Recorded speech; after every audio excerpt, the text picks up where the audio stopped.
Hello, hello. Welcome to the last session of day 2 for JNUC. My name's Jordan. I'm going to be your host. We will have time for a Q&A at the end, and I'll be walking around with the microphone for all of you to ask some questions if you want.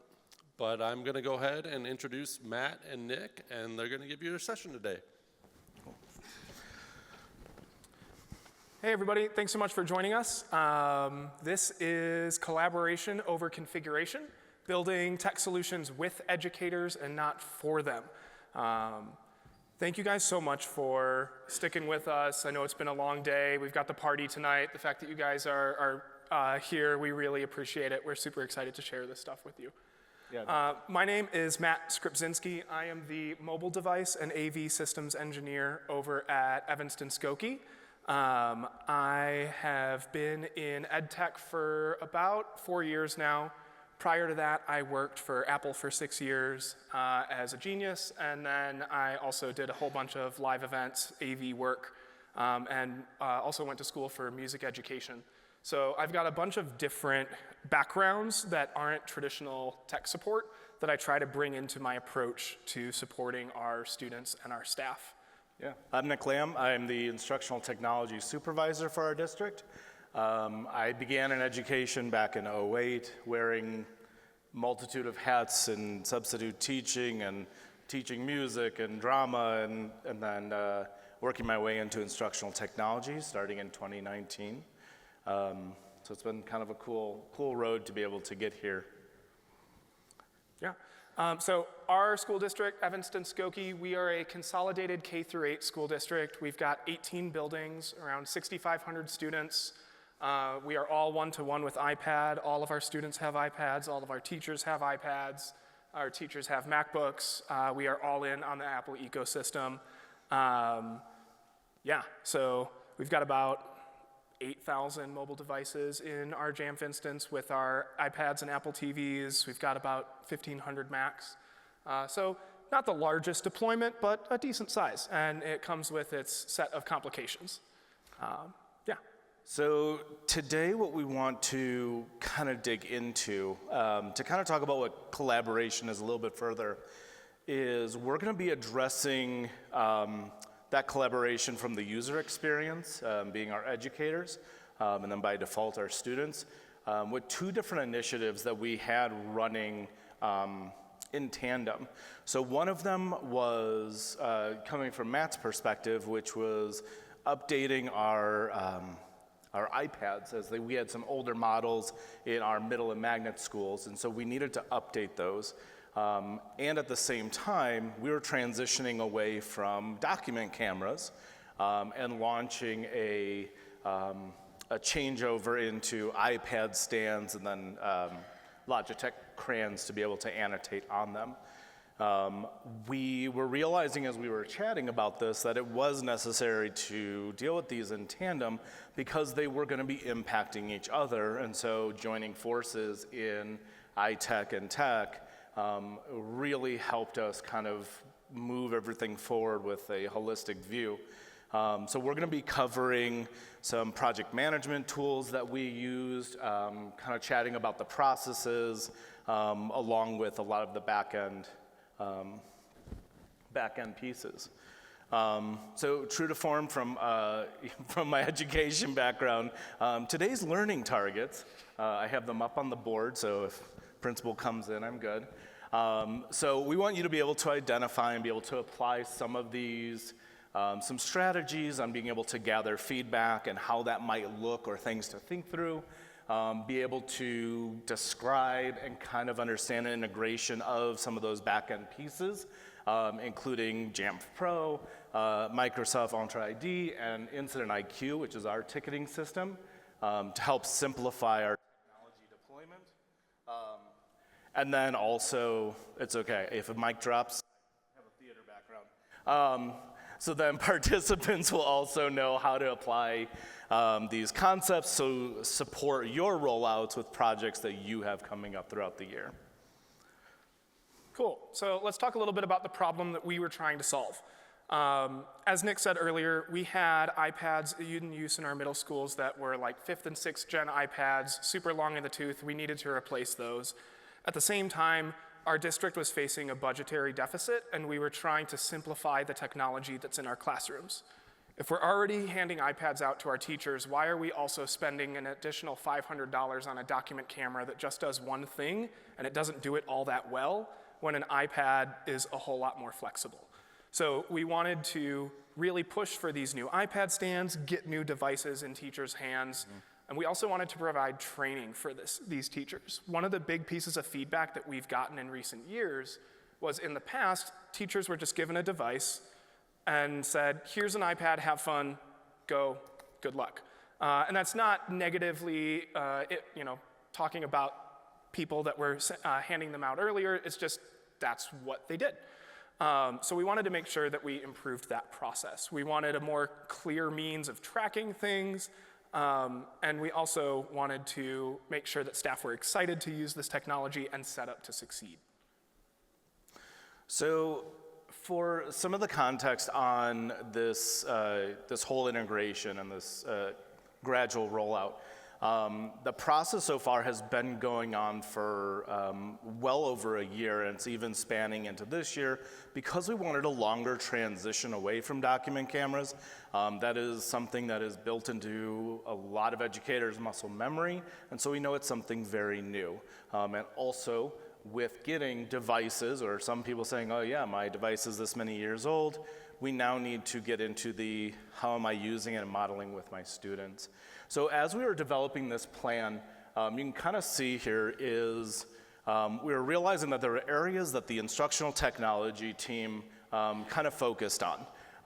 And then there were areas where tech services was going to be focusing on more, and then kind of a common ground. So for instance, when it was early acquiring pilot teachers, this really was more in the instructional technology piece because of those relationships and being able to have that clearer sense and understanding. And while Nick was meeting with teachers and coming up with that pilot group, I was back in the office trying to figure out what options are we going to get in teachers' hands, and what are we going to get here that we're going to put out in this pilot. So those two things are going concurrently, and then we did our early pilot.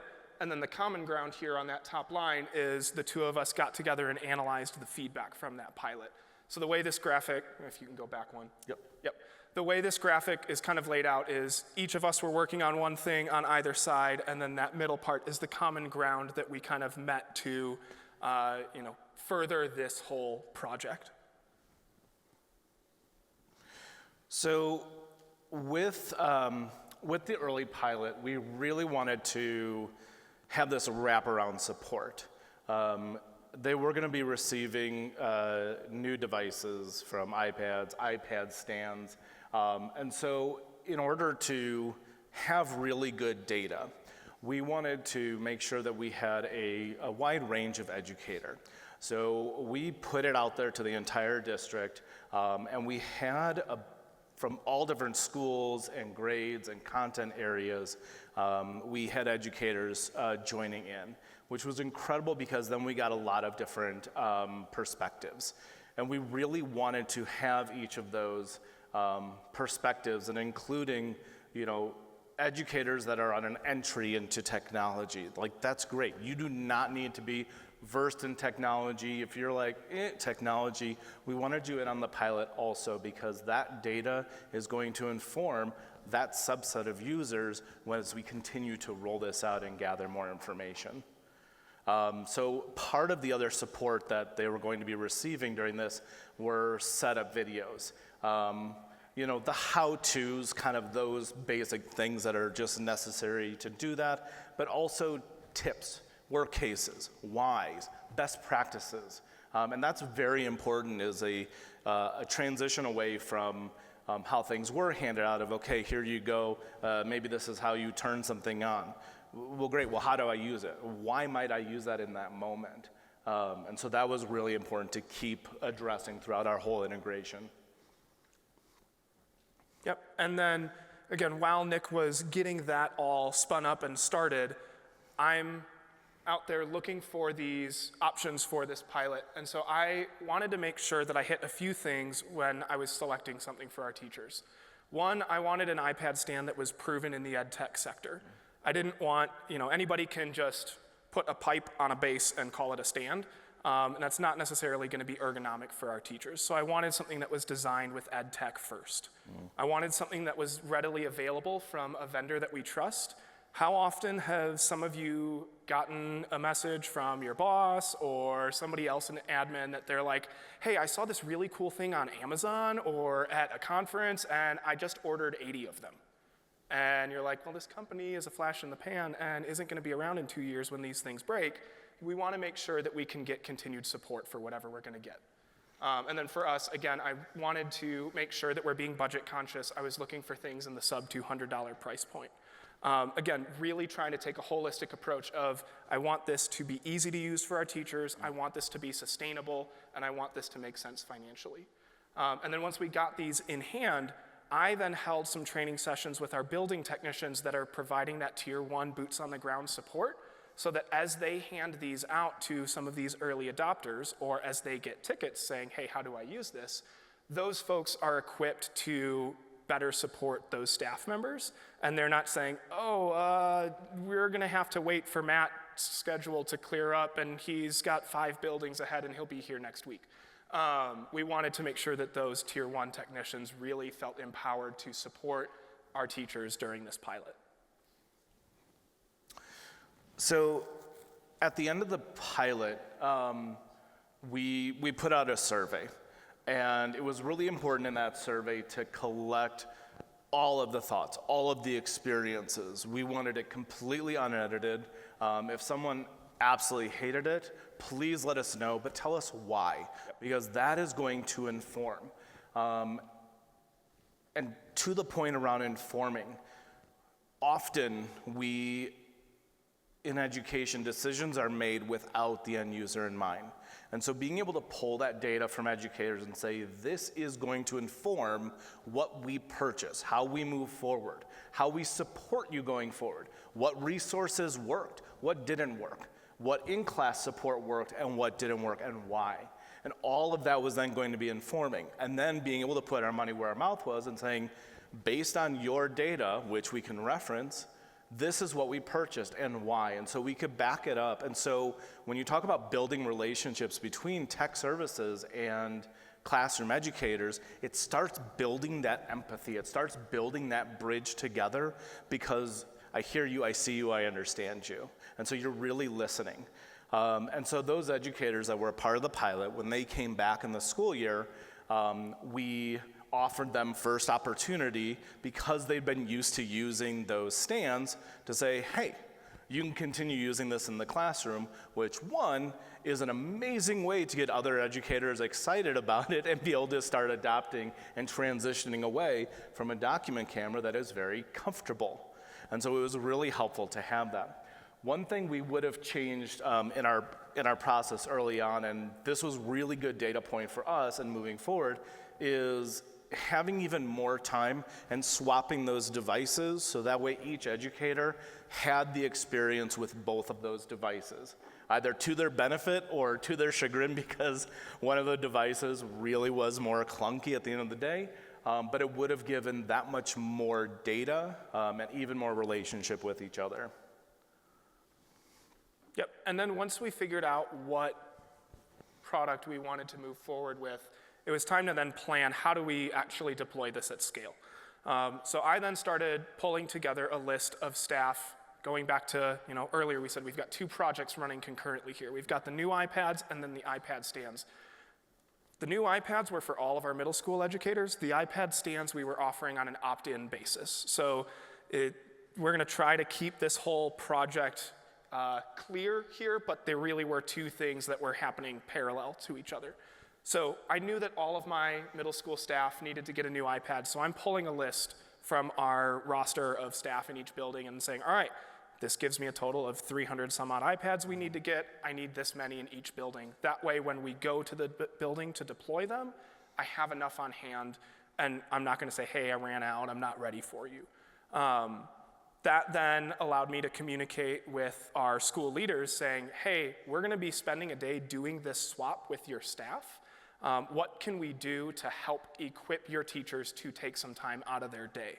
Is there any way that like you can flex in and cover a class or an advisory or whatever so that these teachers feel the ability to step away from their day-to-day operations so that they can take part in this?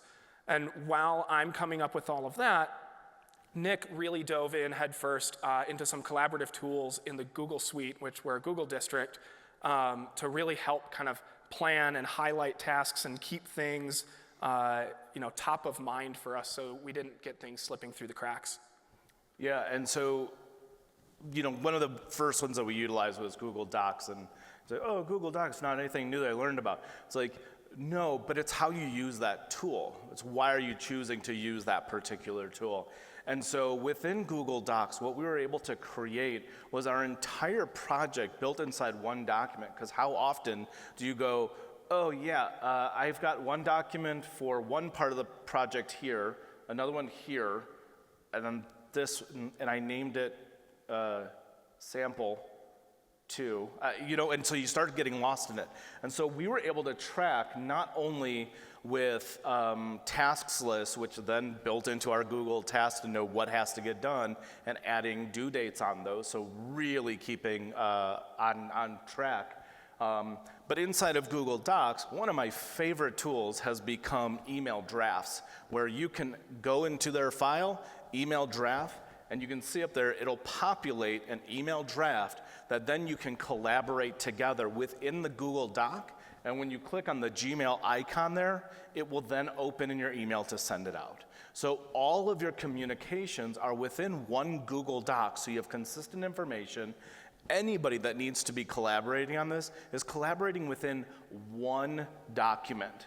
And you can then break it down in every single phase. And so our document got pretty big, and so I added a table of contents at the top. And so all of our emails have headers. So you have a header of admin date choices, day of communication, whatever it is, so you can jump to those things very quickly. And so it really streamlined because we don't have a lot of time. I'm a one-person department. Matt is one person handling all of the mobile devices. So we needed to be really, really efficient with this. This then also led into a really cool project management tool called a RACI document. And a RACI document stands for Responsible, Accountable, Consulted, and Informed. At the end of our presentation, I have bit.ly links that you can look up and you can get your own templates on these. But basically what it does is it breaks down all of the phases. And so if you're phase 1, you have certain tasks, and you start listing those out, putting them inside the Google Doc is fine. That's a good way to track the tasks. But to really think through who needs to do what or who needs to be informed can really make your experience a whole lot better. So for instance, as you can see in one of the tasks there, if Matt was accountable for something, that means that at the end of the day, he signs off on it. Whoever is doing all of those tasks within it, he is going to own it, and the buck stops there with him. But maybe I'm the one who's responsible for doing the actual legwork on it. So if he's accountable for reaching out to the companies and getting those stands in, but he throws it over to me and say, hey, can you put it through its paces before we even give it out to educators, then I'm gonna be responsible for that. And so then we have other building techs that say, you know what, let's bring them in. Or in this case would be the teachers. As they're starting to get those documents, they're consulted on this because they're the ones using this. And those that would be informed, for instance, our director, she may not need to be in on all the decisions at this point, but she should know what's going on. So she needs to be informed on it. And so it really has you think through like, okay, who all needs to be informed? What do they need to know? And so it has you think even bigger, and then those communications start growing, and putting them in the documents really helps. So when we started to kind of deploy, it was necessary to do a hands-on experience.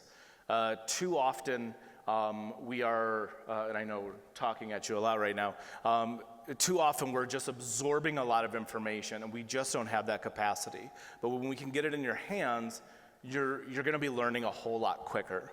And so when we were deploying the iPads, we wanted them to be experiencing it. If we're expecting educators to start using them and start using the stand, we want them to use it that day.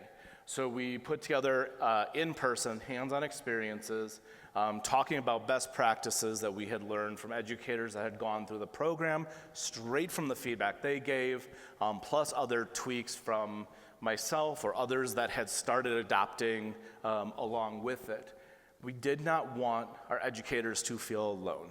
Too often in schools and in institutions, we are silos. And there's too much great information that we all have, and we do not want to feel alone in it. So with those educators, we created a K-based article. An Incident IQ is our ticketing system, but it also holds our knowledge base. And so we created a document, you can see a snapshot of it, that has tools to support that. So it has the how-tos, it has videos, it also has text-based guides, because educators, just like our students, learn in different ways. And so they needed to be able to have those options, but then also be able to see best practices. This opened up to asynchronous work that we'll talk about later on. What was really cool on the technical side was what Matt created. So yeah, we were trying to figure out how do we get the apps and the tools that we want all of these teachers to use, that we want to highlight, in their hands and generate excitement. Like I said earlier, these iPad stands were more of an opt-in basis. So some of these tools that we're talking about, we didn't necessarily want to just push out to all staff automatically, because we're going to have staff put in tickets saying, hey, what is this? I don't know why this appeared on my iPad. So we wanted staff to be able to quickly and easily install stuff. And we know installing from self-service is pretty easy. You go, you search, you hit install. But as we know, that can sometimes be difficult for some users, even though it seems simple for us. I was crawling around on Jamf Nation and discovered self-service URLs. So what that allows you to do is point directly to an app that's in self-service for one of your users. The app has to be scoped to their device first and available there. But using this link, we were able to embed that into our K-base article. So a user can see, all right, here's Notability. Here's a link, install from your iPad. I tap on that. I don't need to open self-service and search for it, find it in the right category, and then hit install. Right from the K-base article, it's one tap and it installs. That said, part of this whole process was us learning and adapting on the fly. So what we discovered was having people use self-service URLs on a device that they just enrolled doesn't really work if they don't open self-service and let it configure itself first. So after the first 2 or 3 sessions when people were saying, hey, it's not working, we realized that, all right, this isn't going to work here, but this will maybe work in the future if Definitely. We have another app that we're going to push and highlight. So in the short term, I decided, okay, I am going to make this auto-install automatically for all of our teachers. We ended up not getting very many tickets about it. A lot of people just kind of ignored that.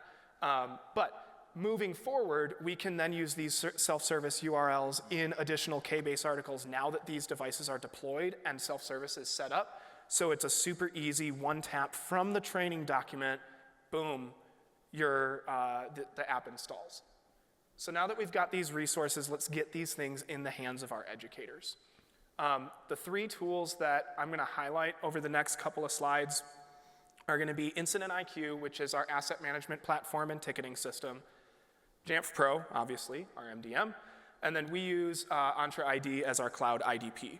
And it was really cool to see all 3 of these services work together to really help streamline the deployment process.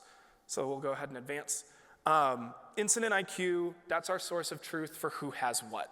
It's the asset history of this person has had these assets in their history of their time here. This asset has made its way to all of these different people. It allows us to easily look up and create tickets for assets based on the users, and there's a paper trail for this. My favorite part is it's not a Google Sheet. When I started in our district, we were using a different Google Sheet for every school. It was a nightmare. Now we have this. It's great. And it integrates with both our IDP and our MDM. So for Jamf, when we hand out our iPads to our teachers, they are presented with our Entra ID login window during enrollment. It's familiar to them. They know that window. They sign in. That assigns the device in Jamf based on the user's credentials. Everything that needs to get scoped to them gets scoped based on the person assigned to the device. And then when Jamf and Entra ID sync with Incident IQ, it automatically assigns the device to that user in IIQ. So I don't need to be pulling an iPad out, scanning it in Incident IQ, assigning it to the person. If something goes wrong during the deployment process, I need to unassign it, grab another one, reassign that, and it just takes time. The beauty of all of this was we had a few instances where Wi-Fi wasn't working on a particular device or battery died or whatever. I literally could just grab another iPad from the box, hand it to the educator, and I knew that everything would get assigned properly and automatically. All of this is because we want to respect their time. For our swap days, like I said earlier, we wanted to coordinate with building administrators to make sure that teachers were equipped to be able to take time out of their day. We sent out a sign-up sheet. Nick and I were going to be there for the entire day. We got there before school so teachers could come before school.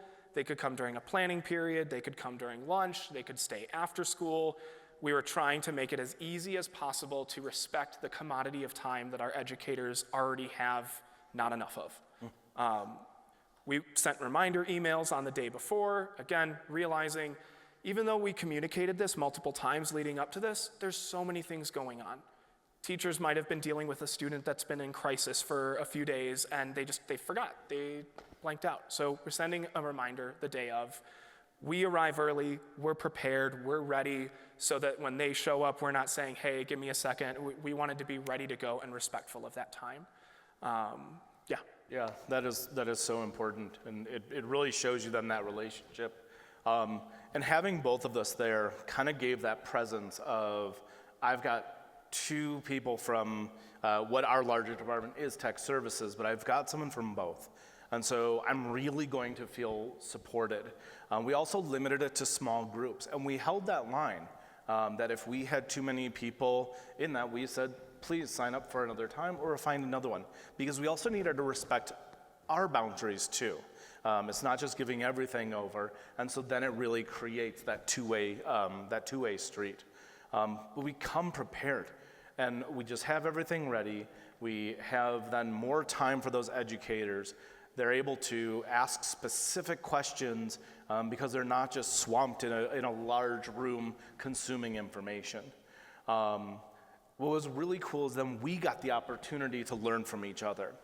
From the instructional tech side and from the mobile tech side, we have two different perspectives. But as Matt was starting them out and getting them going, if there was an educator that was, for some reason, their install screen was paused, instead of waiting on that one individual, he could continue. And I've now heard his spiel enough that it's in my head, and I'm like, great, I can support this person. And so I can kind of keep that going. And that was really cool for me to be able to see and understand more of the back end of it. And vice versa, when I was leading the session on, okay, let's use your devices. Why would I use this? Here's the stand. It now gave a completely different perspective for Matt to say, oh, I could pick this up and I could add something here too. And it really just starts creating just that larger entity and breaking down those silos. And that was a really, really important, cool find that we had. So at the end of the day, we knew that educators were coming in maybe from a crisis. They were getting their devices. They were getting set up on everything, and it was a lot of information. And so we didn't want it to stop there. So at the end of the day, for every school that we saw during each of those swap days, there was a follow-up email that went out with our K-base article, with things that we covered that day, with how to get support, where tickets might need to go in. So it was one more touch point So that way educators knew that they could work with us, and it was like just really being colleagues and seeing you in a different light. Yeah, and I think with that, like, there's a really fine line between over-communicating in a good way and over-communicating in a really bad way. So we wanted to make sure that while it seemed like we were over-communicating, it was all really clear, concise, relevant information. It wasn't, one email that's 15 paragraphs. It was, 5 or 6 emails during the whole process that were really small chunks and kind of like a TLDR type thing. So that it was just repeated touch points, making it really easy for staff to be involved with this. And one last thing I want to add on to that is we also opened up, every summer we had opened up opportunities for educators to do professional learning. And it's the summer. Educators are, checked out. It's like, okay, last day of school, I'm gone. But what we saw is we then created some asynchronous opportunities using Schoology, and that's where our professional learning is at. And we had a lot of educators signing up to learn more about the iPad stand, the Logitech Crayon, and so we offered one throughout the school year that they could do, and then also one this last summer. And we saw our numbers skyrocket. We had about 40 to 50 people sign up for that asynchronous course, which I don't know if you've ever run or heard of asynchronous learning over the summertime. Now they are getting paid for it, but they were every other year. And to have that number was pretty amazing. Yeah. And so it was awesome to be able to have that relationship built throughout the school year and to carry on, and it's helping in that transition out of this. Yep. Real quick before we go further, back to that communication at the end of the deployment day. Nick sent out a follow-up email to all of the staff, and then I reached out to all of our building leaders, our principals, our assistant principals, and I said, hey, here's the list of your staff that didn't show up to this. And it's not trying to tattle on anybody, but it's saying, in one of our schools, we realized less than half of their staff were able to get there the entire day that we were there. All right, let's come back a second day. What can we do to proactively free up these staff to then take part in this? A lot of this is coming from, we had support from our boss to really equip us to go out into the buildings and do this. So, I realize that there might be some orgs where if you're a lone wolf, one-person tech team, you might not be able to do that, do repeated days like this. But we were able to do that, so I was able to reach out to these school leaders and say, we're gonna come back in a week. Let's prioritize getting these staff members coming to this next in-person session. And that helped us really get to, I think by the end of it, by the end of last school year, we had 80% of our middle school staff having participated in this, which to me kind of blew my mind. The last time I had deployed devices for a large group of staff, I think we only got like 40% turnaround. So that was great. Yeah. So, as we were kind of talking about throughout, we wanted to leave you with some resources. So the very first one is the K-Base article that we made available for our educators. I do have these in QR codes that I can walk around and show you at the end if you want. That way you can just kind of see how it was laid out in Incident IQ, what it was set up, and as it goes through iterations, because we're always pulling that data from educators. The second one is a RACI template through Google Docs. When you open it up, it'll tell you to make a copy, so you'll have your own copy. You can customize it any which way you want to, and see how that can start impacting as you're planning and as you're collaborating with educators to go, where within this RACI document are they involved? Am I collaborating with them, or am I just informing them? Or am I actually going to have them be responsible for something and pay them for it? So it just starts breaking your mind a little bit into, this is a collaborative opportunity. And then the last one is a RACI video, because I'm not just going to hand you a document, just like an iPad, and say, here, go figure out how to do this. So there is a RACI video on kind of a getting started to understand the breakdown of it and some of the nuances, because project management tools can get super complex, so you can definitely start with that. Let me see what else I needed to cover here. So our hope is, as you're going through this, keep that collaboration in mind. You don't have to do this by yourself. In fact, doing it by yourself may not be serving the end goal and that end user. And the end user be those students. And we really want to make sure that we're keeping them in mind. So when we bring them into playing that experience, they're going to feel supported. They're going to know that you have their back. So when something really goes wrong, you're really in relationship. And when they feel supported, then this was your line. That's fine. No. Yeah, He wrote this one. It was really good, and so I don't want to take it from him right now. When your teachers feel supported, then you have the relational equity to really lean back on when the unexpected happens. So, for example, if there's a data breach and you need to reset all your staff passwords unexpectedly, and they're all like, "Why are you doing this to me? I hate you." They realize, hey, these guys have my back. They really do want to support me. So if they're asking me to do something that kind of sucks, I know they're not doing it just to be difficult. I know they're doing it because they have our best interests at heart. And with that, we just want to kind of open it up for questions. We've got about 10 minutes left. Or if we don't have any questions and y'all want to get out of here and get ready for the party, that's fine too. But I think Jordan said he's going to have a mic to walk around.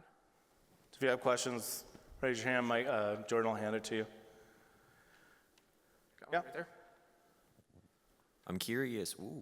I'm curious what I guess if you saw any indicators that kind of drove you toward this really like people first project management, or if it was just done because it's kind of the right way to do it in your perspective. Yeah. And if there were indicators, are you now seeing that those are sort of going away with the new way of doing it?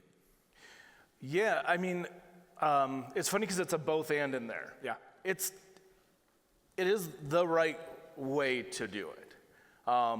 But when your qualitative data comes back and you hear constantly like, I just got this handed to me. I don't have time. Yeah. And if you talk to any educator, and we talk about commodity of time so often, so we need to get intentional time. And we really need to think through that streamlined time. And so it's the information back to say this needs to happen, but then it's also how is it going to happen? Because I could stand there and hold a PD for an hour and 15 minutes, but you have 10. So how do I get intentional about that? So there's kind of a lot of data points within there, and we do see, especially since we started doing the asynchronous courses, we have seen this uptick where in all the courses, we launched not just this one, but we launched 8 of them, including an in-person, and had over 500 educators participate in all of these asynchronous during the summer. That is unheard of in our previous. So I think the data is coming back, that it's starting a movement. And I think part of that also is like, Nick and I are both pretty outgoing people. And so we wanted to enjoy the process of deploying this stuff and, really getting to know staff that, at least for me, I only knew them by names on a ticket. And so this gave me an opportunity to get into the schools and put names to faces. And, teachers that, they came in and they were like, hey, here's my old iPad. It literally has been sitting in a drawer since I got it 5 years ago. And then by the end of the session, they were like, oh my gosh, I am so excited to use this. Yep. So like that immediate turnaround, just like, I got excited about that being like, I want to get these into more people's hands. Yep. This is a great question. Yeah, up here in front. Down front here. Is your onboarding training process the same with students? Do you give them resources or training materials like on their iPads, et cetera? Sorry, can you repeat that? Is your training process similar with students? That's a really good question. So because the educator is the person that is the first line of, did everybody hear the question? Everybody not hear the question? Okay. So because the educator is kind of that first line, yes. So in my instructional technology practices, I do coaching loops. And so within those coaching loops, there's different ways that I can engage with the educator and also the students. So I can model for them, which would be more in that professional learning hands-on, but it's always geared back to the curriculum, so it's all goal-focused on what they're trying to accomplish. But my goal at the end of the day is to transition that to the educator, since they have to support that student. So there's there's a lot of things that happen. So it can definitely go from a modeling perspective to co-teaching to even like observing that educator. But there are resources that I create for students that then they can, that I use to show, but I do a lot of hands-on with students, along with doing a sandbox, which is an amazing way for students to learn in a short amount of time. And I do that with educators too.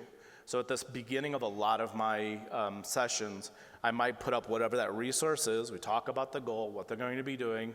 I might say, here's a basic landscape. You're gonna go play, and you're gonna play for 5 minutes. And I'm not gonna tell you how to do something, but I want you to play and click and think and figure it out.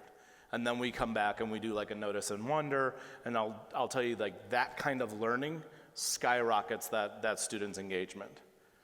So there's kind of a unique way within that. Any final, we still got a little bit of time. Any other questions? Yes. One back there.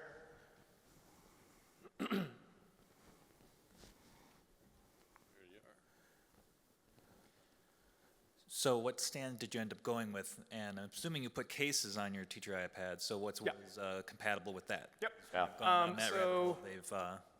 They tend to fight. What's that? I've gone down that research path before, and the stands and the cases often fight and things like that. They do. Yeah, I'm gonna so, pull back the picture while you're talking about it. yeah, it's the picture that we used, is that, yeah, hey, that's the stand we ended up using. Nope, go forward. Yep. 2. There we go. So we used a stand from a company called Pro Computing Products. It's their Just Stand V2. What we really like about it is it's actually a powered stand that has a couple of USB ports on it. And so as we deploy these, I'm unboxing every stand and putting an asset tag on it, but while I'm doing that, I'm putting a Logitech CRAN in the box, and I'm putting a USB A to C cable in the box as well, so that teachers can leave their CRAN plugged into their stand, constantly charging when not in use. And there's also a little stylus holder on the underside of the iPad clip, so the Logitech CRAN can be clipped into the stand when it's not in use. So it's all just kind of self-contained.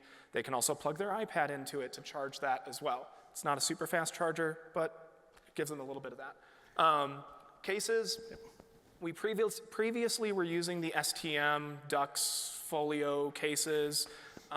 During the pilot, we found out that it was dangling underneath the camera and really interfering with that, and it's not great. So we moved over to the Brenthaven Edge 360 cases. We've been using those for our lower grades for years. They're great, they're super robust. Teachers have not really had any issues with that. At first they were like, oh, I liked being able to close it and it would put it to sleep. And then as soon as we said, hey, that's gonna interfere with the camera, they're like, okay, I get it. And if you're an EDU client for Apple, you can get those Brenthaven cases in a multi-pack. A 10-pack is $350, so they're like $35 a case. They're pretty great. And even though they're thicker, we don't see an issue with them clamping. I use mine all the time, and I can throw it in there. I can smack the edge of it, and it holds in.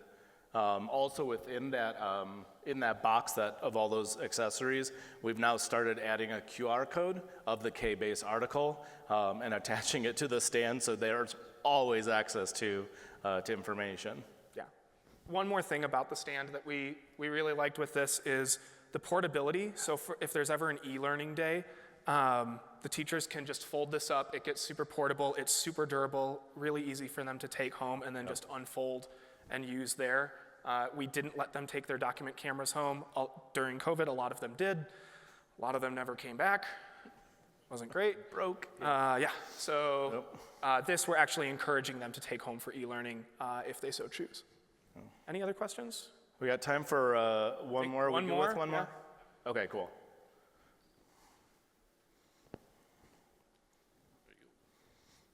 When they're displaying the document camera, Yeah. Where are they displaying it to? Is it a touch screen or is it a Dell board or something? Yep, great question. We have Apple TVs in every classroom. Oh, so they AirPlay. Yep, yeah, we Or they AirPlay. screen share. We have ultra short throw projectors mounted on all the walls. Not all the walls, but in each classroom. And we put Apple TVs in every classroom over the last couple of years. Teachers are familiar with how to AirPlay from their Macs, so we just kind of showed them, here's how you do it on your iPad. And to that point, Yeah, the software. yeah, exactly. So just real quick, like 30 seconds, Yep. elevator pitch of that. Yeah, so we knew that just having your camera on would constantly be focusing, and that is horrible for students. So Belkin has an app called Stage Pro, which they no longer support, but it works, and it'll keep the camera on, and it gives a lot of robust resources for educators to use. So we leaned into Belkin Stage Pro and Notability, and those two things completely remove the need to actually use a standard document camera. Awesome. That is our time. Yep. Thank you so much. We'll be sticking around for a few minutes if you have any further questions. We'll leave those bit.ly links up there. We'll see you at the gathering if we're there. So hand Yeah. back over to... Thank you all so much. You've been a great audience, and have a great rest of your conference. Thanks for everyone for coming. One more round of applause for Matt and Nick.